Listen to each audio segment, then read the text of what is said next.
요한복음 5장 19절 한 절입니다. 한 절. 신약성경 150페이지 요한복음 5장 19절 한 절 같이 읽도록 하겠습니다.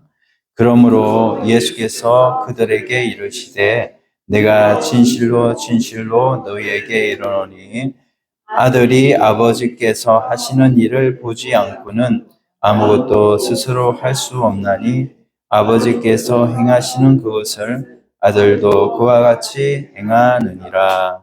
아멘. 네. 네, 일주일 잘 지내셨습니까?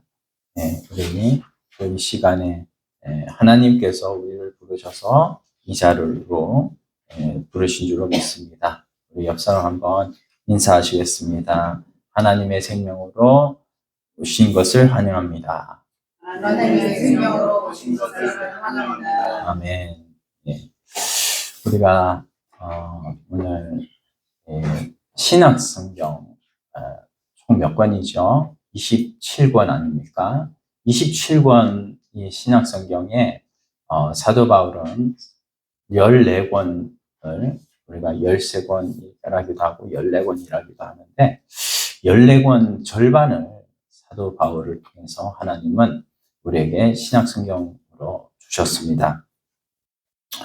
우리 이 다른 사람들이 구약성경을 열심히 읽고 암송하는 동안에 사도 바울은 성경을 말하는 그리고 기록하는 이런 일을 했던 것입니다.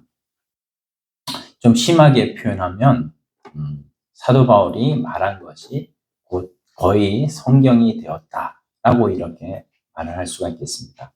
물론 사도 바울이 밥상머리에서 한 얘기가 성경이 되었다 이런 말은 아니고 사도 바울 속에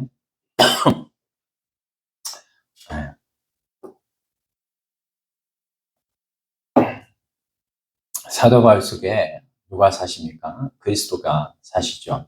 그리스도께서 사도 바울을 통해서 하시는 말씀, 그 말씀을 기록해라 라고 할 때에 기록한 그 말씀이 곧 성경이 되었다라고 하는 이런 말씀을 드리는 것입니다.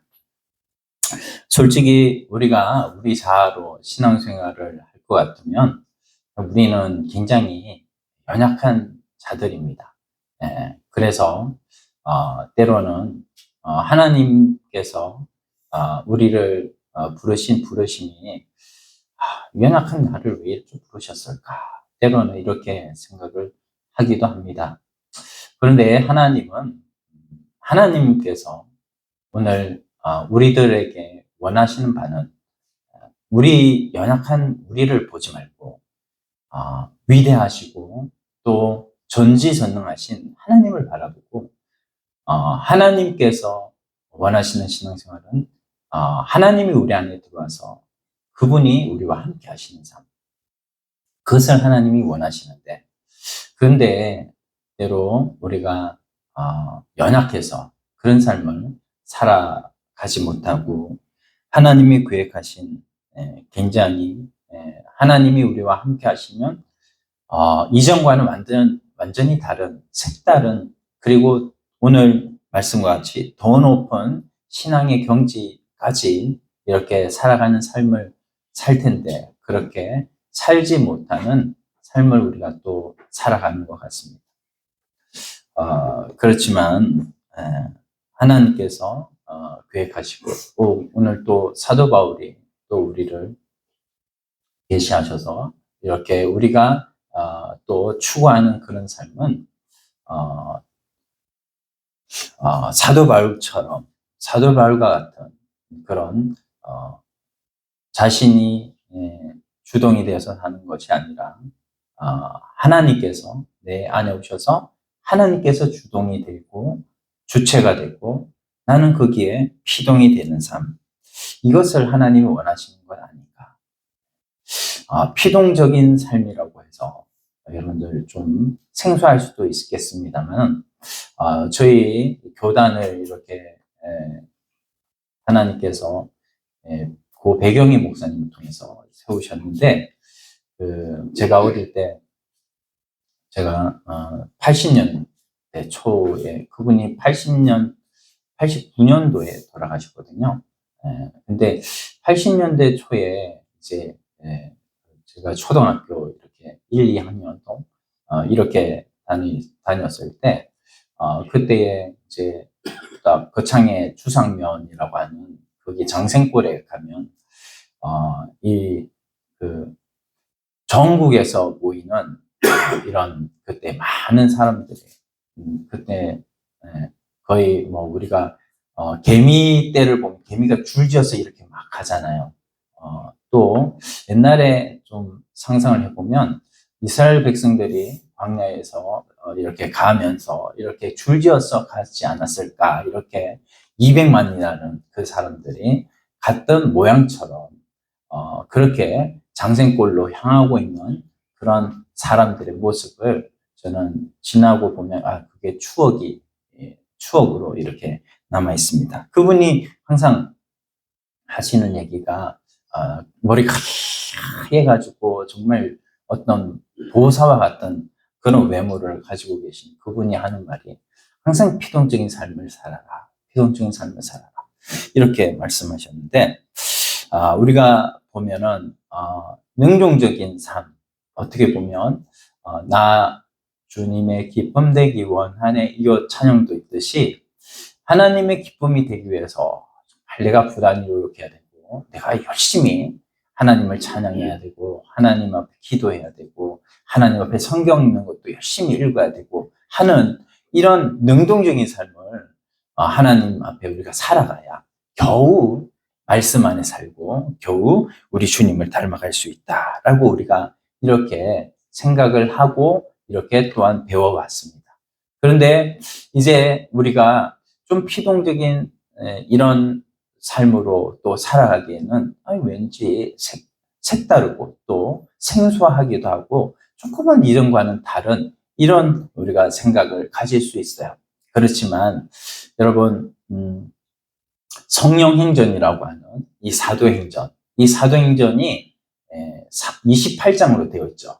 근데 성경학자들은 이렇게 얘기를 합니다. 저희 예심선교에서도 얘기를 하는 부분이 사도행전 28장인데 29장 우리가 써내려가야 된다, 이렇게 얘기를 해요. 그러니까 그 말은 뭐냐면 성령께서 하시는 일에 우리는 그저 따라가기만 하면, 그 성령이 하시는 그 일에 순종하기만 하면 하나님께서 원하시는 그 성령께서 이끄시는 삶을 우리가 살아갈 수 있겠다라고 하는 이 생각이 바로 사도행전 29장을 말하고 있는 거거든요. 근데 그 사도행전 29장을 써내려 가야 한다는 이 생각이 바로 고린도 후서에 나와 있는 생각이기도 합니다. 사도 바울이 고린도 교회에 편지를 쓰면서 고린도 후서를 이렇게 썼는데, 우리 고린도 후서 3장 8절에 보면요, 이렇게 말씀을 해요. 하물며 영의 직분은 더욱 영광이 있지 아니하겠느냐, 이렇게 하면서 영의 직분에 대해서 고린도후서 3장 8절에 말하고 있습니다. 영의 직분. 그래서 그 영의 직분은 누구냐? 바로 사도 바울을 말씀하고 있는 거거든요. 그래서 우리 이 사도 바울의 영의 직분. 자, 그럼 모세는 뭐냐? 그 다음 절에 보면 고린도후서 3장 9절에 정죄의 직분이라고 말을 하는데, 정죄의 직분도 영광이 있거든, 이렇게 말씀하고 있어요. 그래서 우리가 이 사도 바울과 모세를 이렇게 비교하는 것은 조금은 우리가 모세가 더 대단하다고 이렇게 보통 생각을 하죠.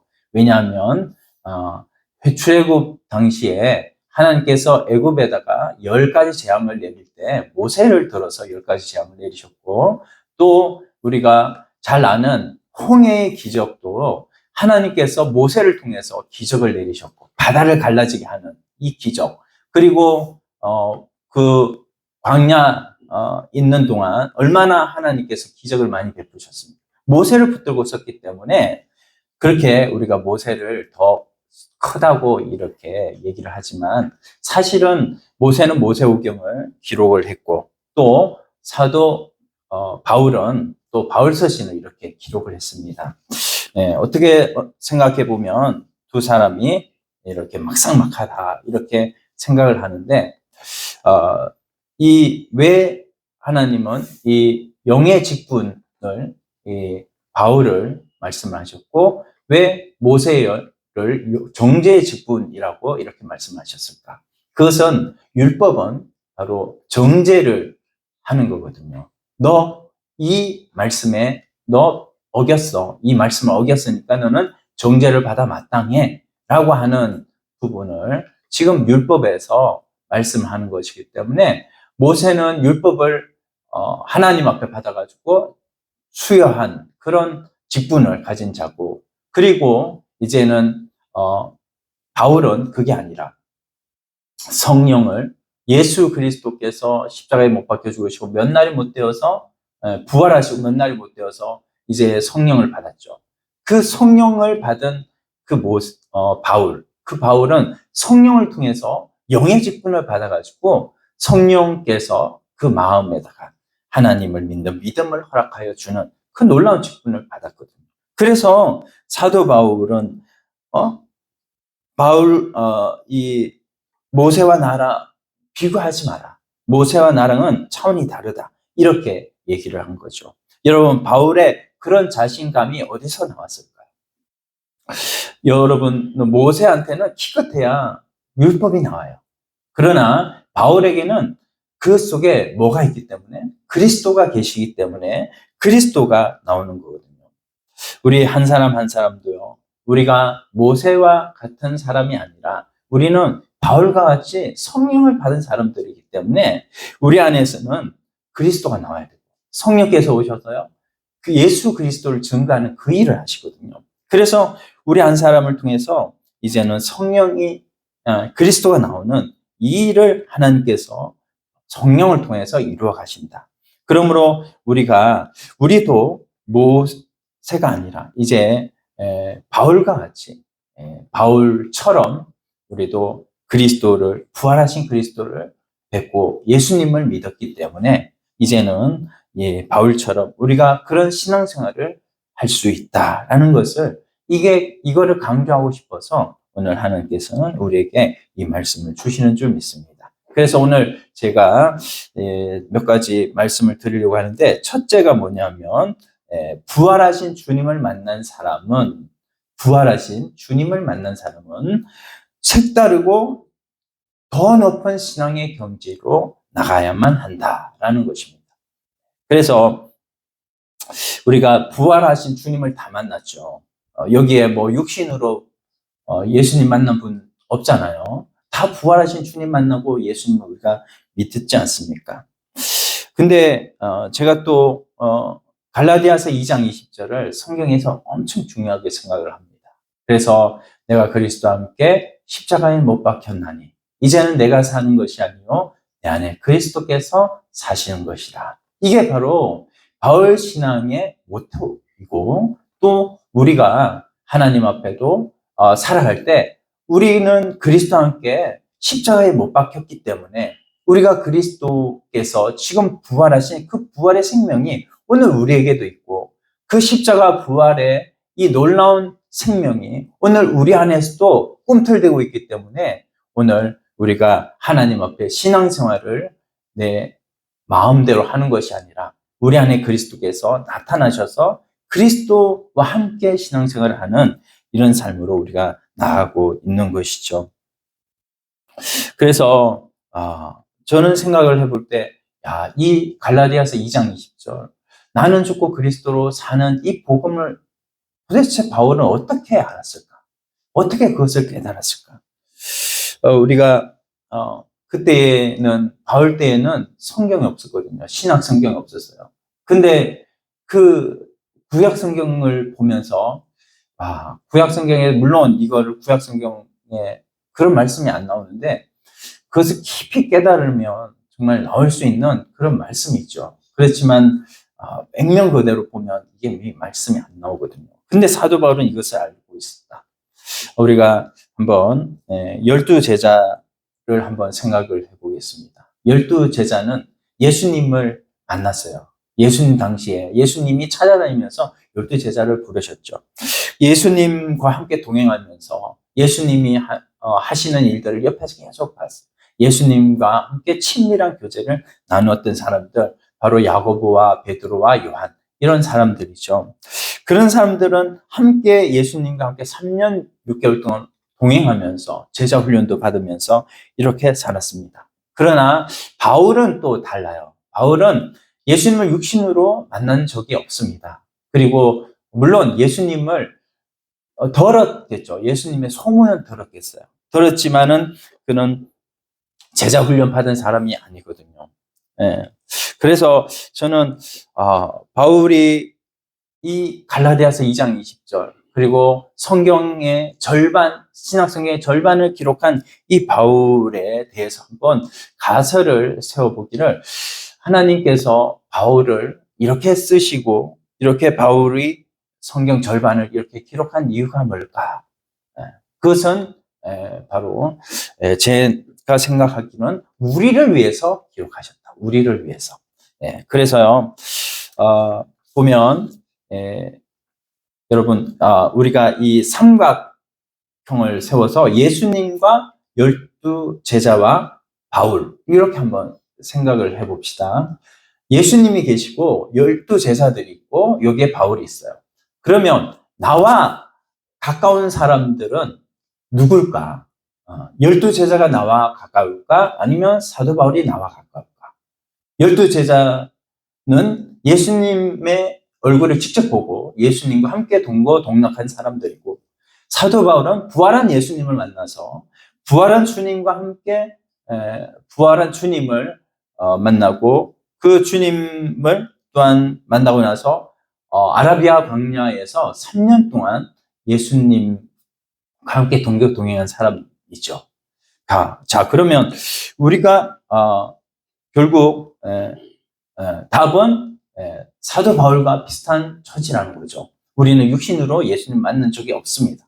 부활하신 예수님을 만난 거죠.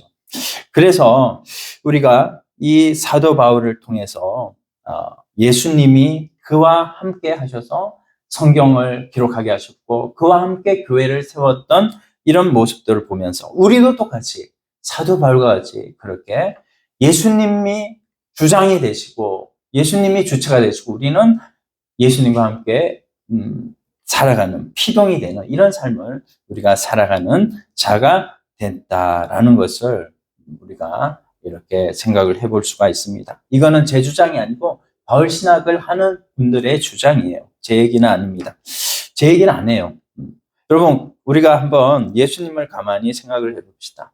예수님이 오늘 말씀 가운데요, 예수님이 놀라운 말씀을 하시죠. 예수님께서 19절에 보면 너희에게 이르노니 아들이 아버지께서 하시는 일을 보지 않고는 아무것도 스스로 할 수 없다. 이렇게 말씀하셔요. 그렇죠? 아무것도 스스로 할 수 없다라는 것은 예수님이 하나님 아버지와 동행을 했고 하나님 성부 하나님과 함께 했기 때문에 예수님이 3년 6개월 동안 예수님이 많은 기적을 행하시고 예수님이 자기 스스로 한 것이 없다 이렇게 말씀하시는 거예요.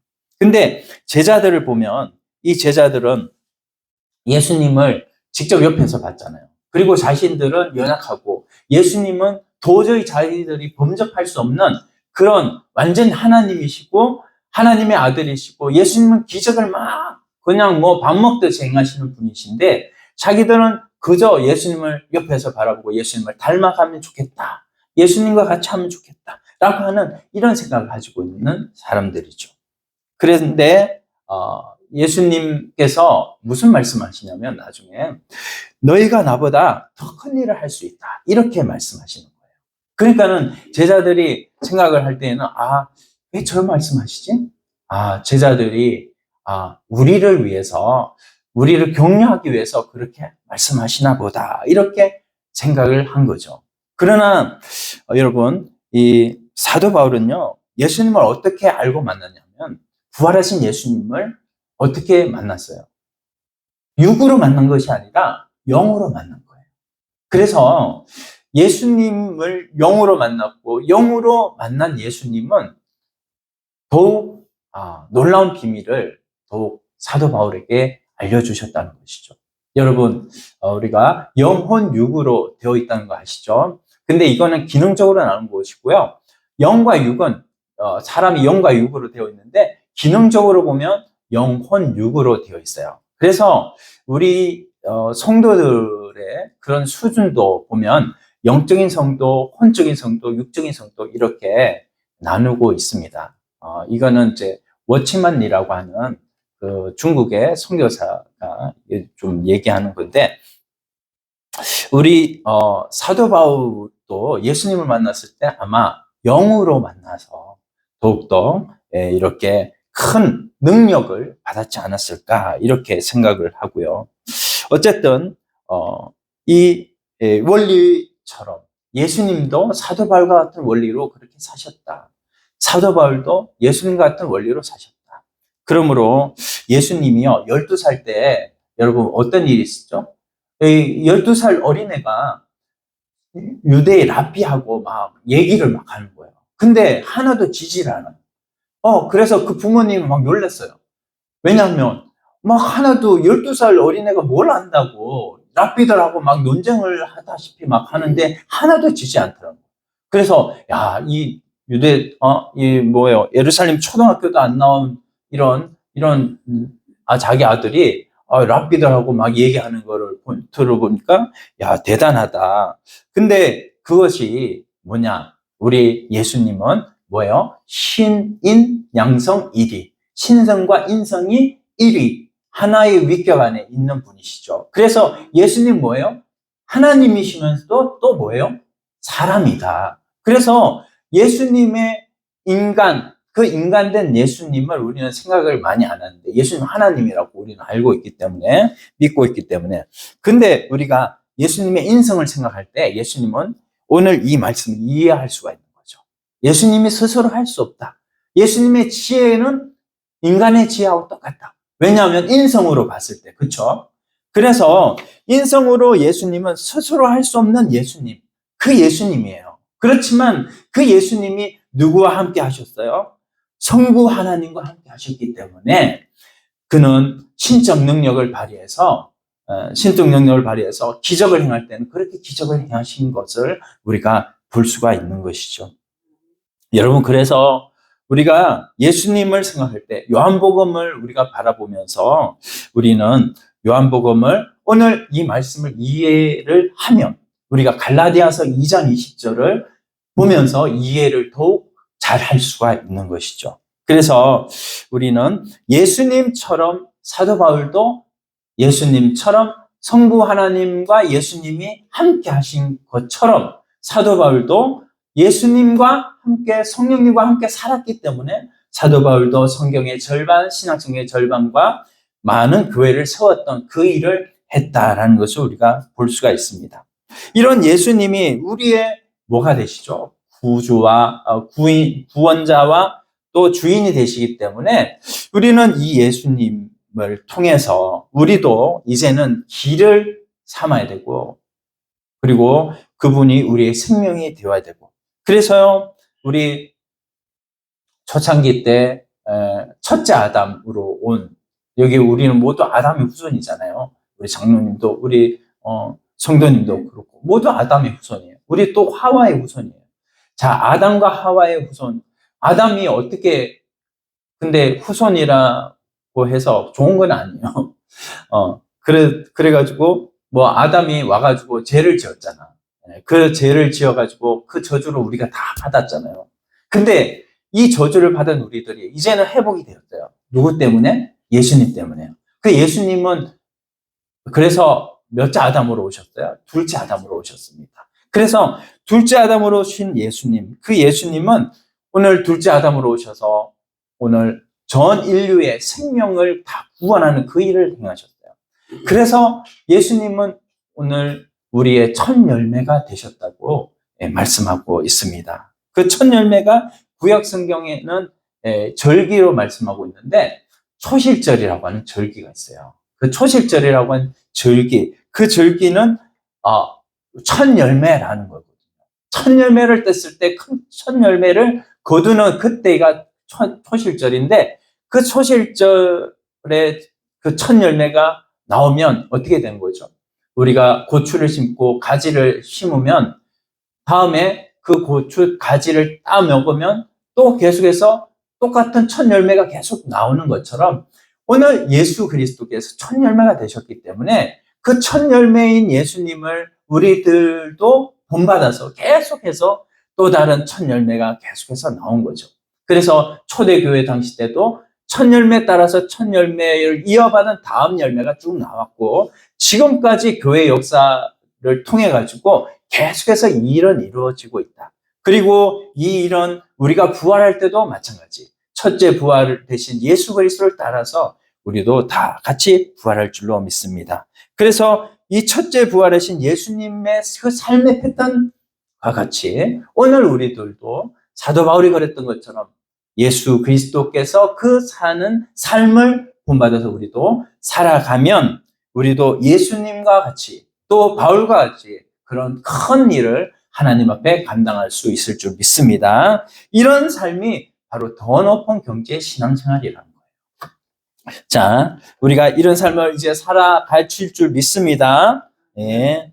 자, 두 번째는 이제 예수님과 바울과 하나님.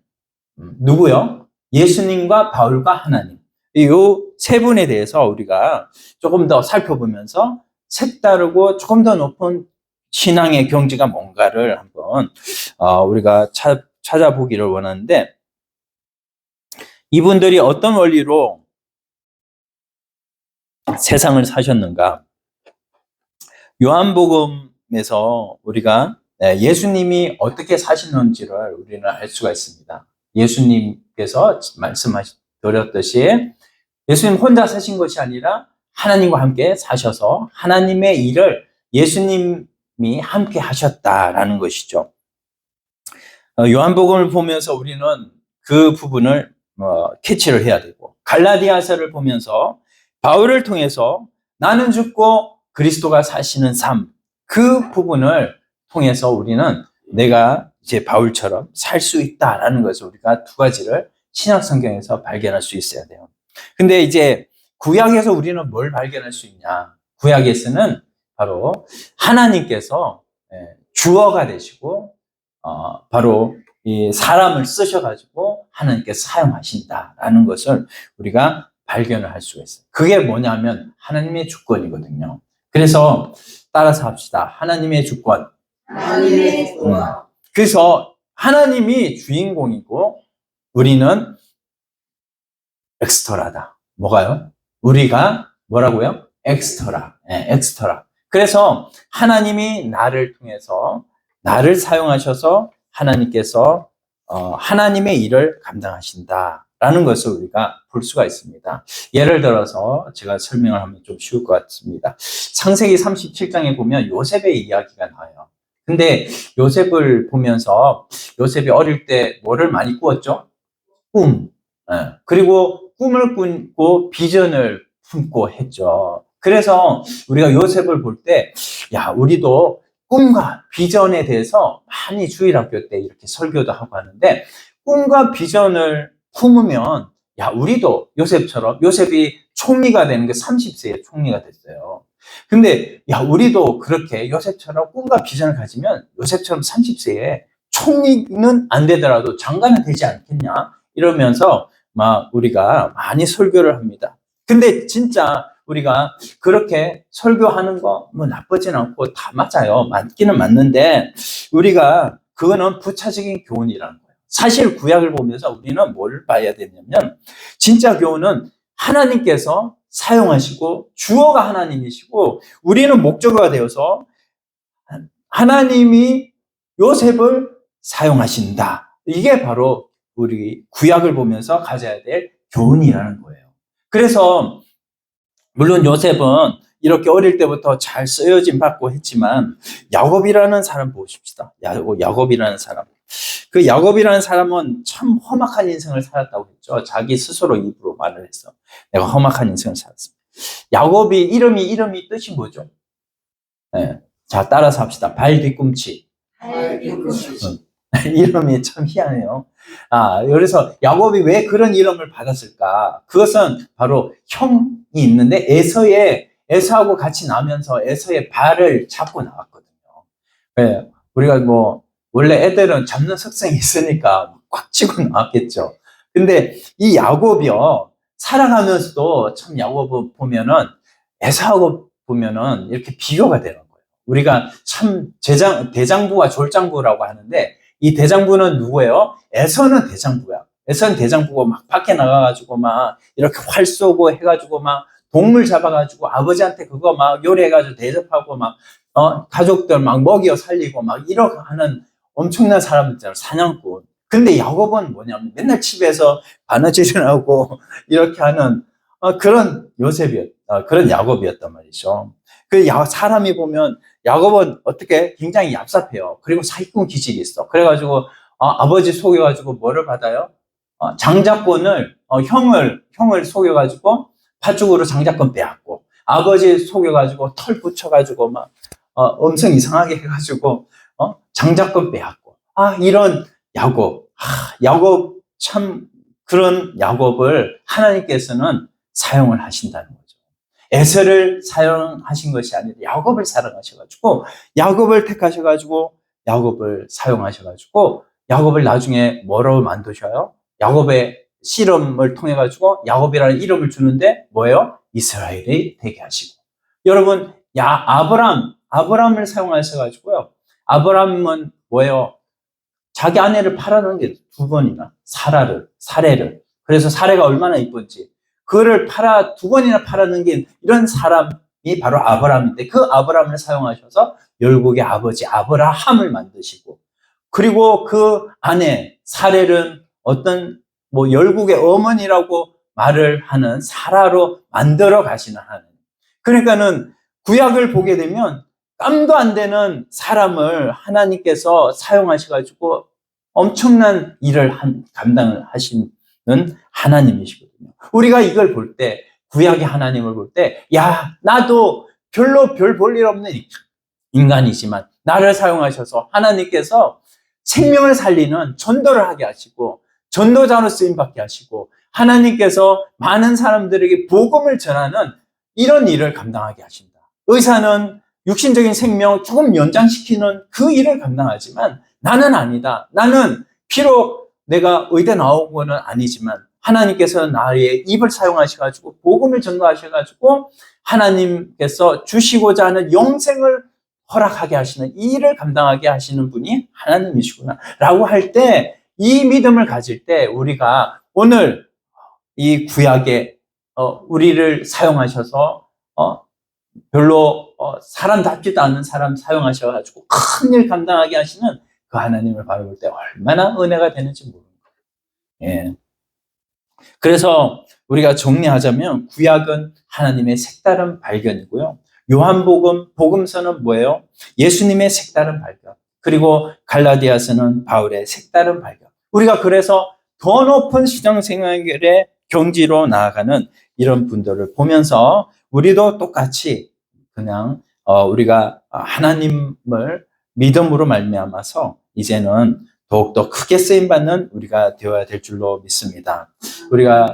제가 사랑의 하나님, 공의 하나님, 공의로 나중에 심판하시는 하나님이라고 이렇게 자주 가끔 이렇게 말씀을 드리는데, 여러분, 하나님은 사랑으로 예수 그리스도를 보내셨고 우리에게 구원을 베풀어 주셨어요. 근데 우리가 구원을 베풀고 나서 하나님 앞에 이렇게 공의 하나님을 알고 이렇게 살아가자고 이렇게 말을 하는데, 사실은 우리가 하나님을 기쁘시게 해드리는 것이 참 하나님의 기준으로 봐서는 참 기쁘시게 해드리는 것이 참 어려워요.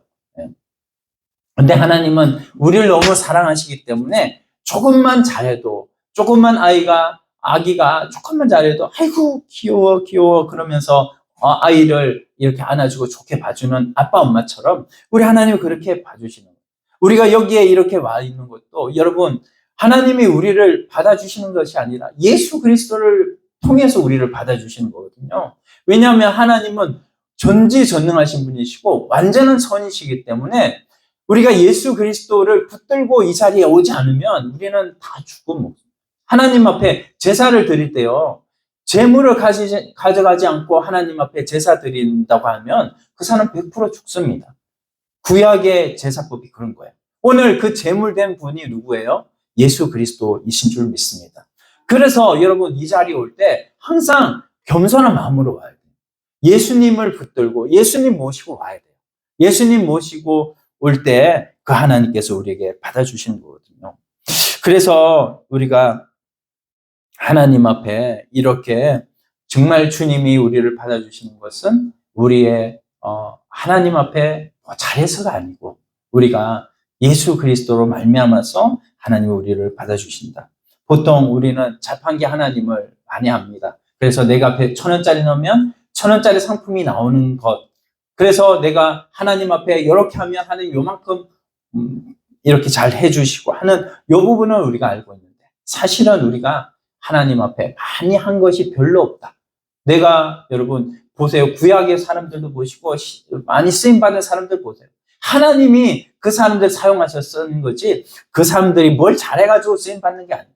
내가 이 자리에 온 것도 여러분 내가 하나님 앞에 의로운 행위가 있어서 오는 것이 절대로 아니거든요. 우리가 그런 것을 보면 하나님께서 나를 사용하셔서 결국 나를 쓰신다라는 이 사실, 이 명제를 우리가 확실히 붙들고 나아갈 때 우리는 하나님 어디에서나 하나님이 주동이 되고 나는 피동으로 하나님 앞에 쓰임 받겠습니다. 라고 하는 이 믿음으로 살아가야 될 줄로 믿습니다. 그래서 우리가 지금까지 이제 이전까지 우리가 생활해 왔던 바는 전부 다 율법적인 성도, 율법적인 모습으로 살아왔던 우리들의 지난날의 모습이었지만 이제는 바뀌어야 돼요. 여러분 진짜 복음은 뭐냐면 로이더 존스 목사님이 그랬거든요. 진짜 복음을 전하면 성도들의 머리에는 퀘스천 마크가 일 것이다. 왜냐하면 진짜 복음은 율법적인 것에 사람들 하도 익숙해져 있으니까 진짜 복음을 전하면 내가 이래도 되나? 라고 하는 퀘스천 마크가 생긴다는 거예요. 그러나 우리는 진짜 예수님 믿음으로 말미암아 우리가 이 자리에 왔고 이제는 예수 그리스도께서 이끌어 가실 그것을 우리가 바라보면서 신앙생활을 해야 되는 그것이 진짜 복음이고 하나님께서 언젠가 제가 이 말씀도 드렸을 거예요. 모세의 복음이라는 이 말씀을 제가 드리면서 하나님께서 모세를 40세에 모세가 혈기왕성했을 때 40세거든요. 그때 40세에 모세가 어떤 일을 벌이냐면요. 요게벳의 그 지도를 받아가지고요. 자기가 한번 이스라엘 백성들 내가 구원해 보고자 해가지고 그 배운 그거 가지고 사람을 죽였어요. 애굽 사람을 죽였습니다. 사람 죽였는데 그것 때문에 일이 탄로가 나가지고 결국 애굽에서 도망 나왔거든요. 그 도망 나와가지고 40년 동안 또 하나님께서 광야에서 모세를 계속 양들을 치게 해요. 그러면서 하나님 앞에 그 지금까지 살아왔던 애굽에서 살아왔던 그 모든 것들을 다 빼는 작업을 40년 동안 살아왔던 그 애굽 생활을 다 빼는 작업을 지금 하나님께서 광야 40년 동안 또 모세를 통해서 다 빼는 작업을 그 일을 하고 나서 결국 80세 돼서 하나님께서 모세야 부르시는 거예요. 그래서 모세를 통해서 하나님께서 이제는 내가 너를 사용해서 애굽을 내 백성을 구원해야 되겠다. 그렇게 하시니까 모세는 그때 뭐예요? 나는 아닙니다. 나는 못합니다. 이렇게 얘기를 했죠. 왜 그렇게 했을까요? 자기가 자기 모습 보니까 못한다는 거예요. 내가 내 모습, 지금 40세 88일 때 하나님 내가 그때 혈기왕성해가지고 내가 사람 죽이고 그때 했을 때 날 사용했으면 됐죠. 지금 80세 지나가지고 지금까지 가만히 있다. 왜 80세 때에 날 사용하시려고 이렇게 하십니까? 라고 하는 마음이 있었을 거란 말이죠. 그런데 하나님께서는 그때 80세의 모세를 사용하셨어요. 아무런 힘이 없을 때, 지팡이 하나만 들고 쓸 수 있는 그런 힘이 있을 때 그때 사용하신 거거든요.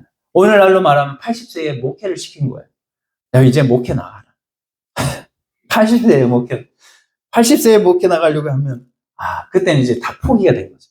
하나님, 저 다 포기할래요, 이제. 하나님 저 입술만 이제 살았으니까 입술 사용해 주셔서 저 목회 감당하게 해주세요. 이렇게 나왔을 거예요. 제가 그때 되면 이제는 모세가 이제 그때는 완전히 포기를 다 한 거지. 예. 40세는 뭐 생각이 많았을 거예요. 뭐 이 지팡이 들고 과연 대양을 향해서 이렇게 가리켰을 때 이 바다가 막 갈라졌을까? 뭐 이걸 던졌을 때 이게 뱀이 됐을까? 별별 생각을 다 했을 거라고. 근데 80세 되니까 다 포기했어, 이제. 사람들이 어떻게 생각하든 상관없어. 던지라고 하면 던지고, 던지면 하나님이 하시는 거예요. 일하시는 거예요. 하나님이 일하시는 그것을 바라볼 때 그게 진짜 복음인 줄로 믿습니다. 그래서 오늘 우리 삶에 정말 하나님 앞에 우리가 어떤 성도가 되어야 될까? 육적인 성도와 홍적인 성도, 영적인 성도가 있는데 우리는 육적인 성도로서, 육신적인 성도로서 그렇게 세상 바라보면서 살아가는 그 성도가 아니라 권적인 성도는 아직도 죽지 않았어. 하나님 앞에 열심을 가지고 있어. 근데 그 열심으로 모세가 해봤지만 그것도 안 되는 거잖아요. 혼으로 해도 안 돼. 혼으로 이 12제자 예수님과 함께 3년 6개월을 동행을 했어. 동행을 했는데도 그들은 예수님처럼 과연 될 수 있을까? 예수님과 함께 동행한 그 동행이 결국 성경을 많이 기록하지 못해. 그러나 사도 바울은 뭐예요? 부활하신 예수님, 영적으로 만났고 그 만난 예수님 때문에 그는 성경을 기록할 수 있었고 절반 기록할 수 있었고 나가서 신학교회를 세우는 그 놀라운 일을 했던 것을 볼 수가 있습니다. 여러분, 혼적인 성도가 아니라 혼을 이제는 모세가 80세 됐을 때는 이제는 더 이상 혼을 쓸 수가 없어요. 이제는 혼을 못 쓰면 그때부터 뭐가 나오죠? 영이 나오는 거죠. 영이 흘러나와요. 영이 힘을 쓰고 그래서 그 영의 힘으로 말미암아 하나님 앞에 큰 일을 감당할 수가 있는 것입니다. 여러분 40일 금식기도 사람들 많이 하잖아요.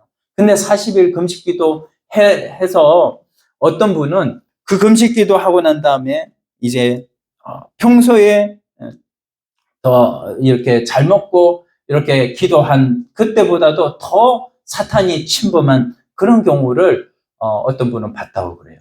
여러분, 우리가 정말 조심해야 되는 게 나는 죽었구나라고 하는 이 죽음, 이 죽음을 우리가 받아들이지 못한다면 하나님 앞에 신앙생활을 못하는 것입니다. 나는 죽고 내 안에 예수 그리스도가 사셔서 예수 그리스도가 나를 통해서 나타나는 이 삶이 진짜 더 높은 신앙의 경지고 이 삶으로 살아갔을 때 우리는 하나님 앞에 겸손한 자로서 끝까지 남아 있을 수 있지 아니면 우리는 교만한 성도가 되고 교만한 장로가 되고 이렇게 될 수밖에 없는 거예요. 여러분, 우리가 많은 헌금을 해서 교회를 한번 세웠다고 합시다. 그러면요, 바로 그 다음날부터 사탄이 들어와요. 그래서 야, 네 돈으로 교회 세웠지? 야, 너는 참 대단해. 야, 네가 어떻게 그렇게 할 수가 있냐? 그게 바로 사탄이 주는 생각이거든요. 그래서요, 교만한 마음이 막 들어옵니다. 그래서 그 교만한 마음으로 결국은 하나님도 없고 자기가 교회를 세웠다고 하는 이런 생각으로 결국 교회의 주인이 자기가 됩니다. 교회의 주인이 누군데요? 우리 하나님이신데. 주님이신데 주님이 교회의 주인이 아니라 내가 주인이 되는 이런 일들이 얼마나 많은지. 교회에 열심히 하고 열심히 내가 또 열심을 내어서 이렇게 신앙생활하는 이것이 나중에는 복이 될 수 있다라는 것을 우리가 기억해야 될 줄로 믿습니다. 세 번째 제가 말씀드리고자 하는 것은 주님의 때가 도래한다는 거예요. 주님의 때가. 끝까지 때를 기다리면 색다르고 또 더 높은 경지의 신앙생활을 할 수 있는 그런 하나님을 우리가 만날 수 있다라는 것입니다.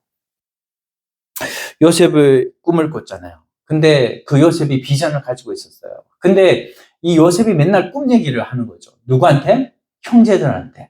그 형제들 위로 쭉 있는데 그 형제들한테 꿈 얘기를 하니까 형제들이 가만히 있어요. 볏집이 있었는데 그 볏집이 자기한테 다 절하더이다 이렇게 하고 뭐 내 별이 있는데 내 별이 큰 별이고 그 11별이 나한테 다 절하더이다 이렇게 얘기를 하니까는 요셉의 말을 듣고 막 화가 형제들이 이 화가 난 거죠. 그래가지고 야, 제가 제 꿈쟁이 온다. 그래가지고 꿈쟁이를 이제는 요셉을 구덩이에 가두고 요셉을 결국에는 팔아 넘겼어요. 근데 요셉이 어떻게 돼요? 결국에는 이스라엘을 구원하는 구원자로 나타나잖아요. 아, 예수님도 마찬가지. 예수님이 이 세상에 오셔서 이제는 십자가에 달려 죽으려고 이렇게 하는데 예수님을 또 팔아넘기는 이런 가룟 유다가 있었고, 또 베드로는 뭐예요? 예수님한테 절대로 그 일이 일어날 수 없을 것입니다 라고 하면서 이렇게 베드로가 방해를 하는 그 사건이 있었는데도 결국은 예수님은 끝까지 그 일을 이루시는 거잖아요. 하나님한테도 마찬가지죠. 하나님은 끝까지 우리가 인간들이 어떻게 하든 인간들이 나 안 됩니다, 나는 못합니다 하더라도 하나님께서는 그것은 상관없고 하나님의 일을 이루어 가시는데 우리가 거기에 순종으로 나가게 하면 내가 하는 것이 아니라 누가 하는 거예요? 우리 주님이 하시는 건 줄로 믿습니다. 그래서요, 여러분, 저도 제가 초창기 때 이렇게 하나님 앞에 음성을 내년 이맘때 아들이 자식이 있으리라, 자녀가 있으리라고 하는 그런 응답을 받았는데 저도 얼마나 이거 선포를 하면 안 이루어지면 어떻게 된 거예요? 제가 체면이 말이 아니잖아요. 근데 그거를 선포를 했어요. 나는 하나님이 보여주시는 대로 하나님 앞에 하나님이 하실 일이지. 그러니까는 하나님 앞에 내가 선포를 하고 새벽 기도 때 선포를 한 대로 하나님께서는 그 다음 해에 정확하게 8월 달에 주신 줄로 믿습니다. 왜 하나님 앞에 맡기는 거죠. 나는 할 수 없습니다. 그러나 하나님 보여주셨기 때문에, 알려주셨기 때문에 내가 한 겁니다. 하나님께서 일을 이루실 줄로 믿습니다. 우리의 모든 삶도 마찬가지예요. 하나님의 때가 있다는 거예요. 오늘 내 삶이 힘들고 오늘 내 현실이 너무나 내가 감당하기에 어렵다고 할지라도 여러분, 겨울에 나무가 앙상하다고 해서 그 나무를 살려보겠다고 내가 막 땅을 파고 내가 막 이렇게 그 나무를 가지고 와가지고 내가 살려보겠다고 이렇게 하면 결국엔 나무를 죽이는 거예요. 근데 우리가 그 나무를 하나님 앞에 맡겨놓고 하나님께서 이 나무를 결국에 푸르게 하실 거야 라고 하면서 때를 기다리면 결국에 봄이 되면 만물이 소생하게 될 때 그 나무도 소생하고 푸르름을 나타내는 것처럼 오늘 우리들에게도 때로 우리의 현실을 통해서 우리가 낙심하고 할 때도 있지만 우리 속에 계시는 예수님을 바라본다면 우리가 그 예수님이 결국엔 나를 통해서 하나님께서 이루어 가실 것이다. 여러분, 첫사람 아담 있죠? 그 아담이 하나님께서 에덴 동산 창설하시고 에덴 동산에서 아담을 두실 때 아담이 하나님 안에 있을 때는 굉장히 근심이 없었어요. 그리고 노력하지 않아도 온전한 자신을 보았습니다. 근데 사탄이 어느 날 찾아왔어요. 사탄이 찾아와서 꿰 때 그렇게 꿰는 사탄 앞에서 그는 자신을 바라보였어요. 자신을 바라보니까 너무나 부끄러운 거예요. 자신이 뭘 할 수 있을까? 하나님께 비해서 자신이 할 수 없는 그를 바라볼 때 너무나 초라한 거죠. 그래서 뭐를 먹었어요? 선악과를 따먹었어요. 선악과 먹으면 하나님같이 된다고 하니까 그 선악과를 따먹은 거죠. 사탄은 그렇게 우리 자신을 모습을 바라보도록 이렇게 만들고 내 자아의 모습을 보도록 만들고 그렇지만 하나님은 그게 아니에요. 내 자아의 모습 플러스 자아의 모습은 죽고 이제는 예수 그리스도의 영 성령께서 내 안에 오셔서 성령을 통해서 하나님 나를 이루어 가시는 그 하나님을 우리는 보게 됩니다. 많은 사람들이요 하나님을 찾고 하나님을 성령을 체험하고 그렇게 하나님 앞에 부르짖지만 그들에게 마음에 감동이 없고 그들의 마음에 만족이 없고 하는 것 다 뭐예요? 결국은 하나님께서 하실 일을 바라보지 않기 때문에 그런 거예요. 여러분, 우리 성경 말씀이 있죠. 만물이 주에게서 나오고 주로 말미암고 주에게로 돌아갑니다. 이 말씀이요 하나님께서 하신다는 거예요. 또 여호와께서 성을 지키시지 아니하시면 파수꾼의 경상함이 허사로다 이렇게 말씀하시잖아요.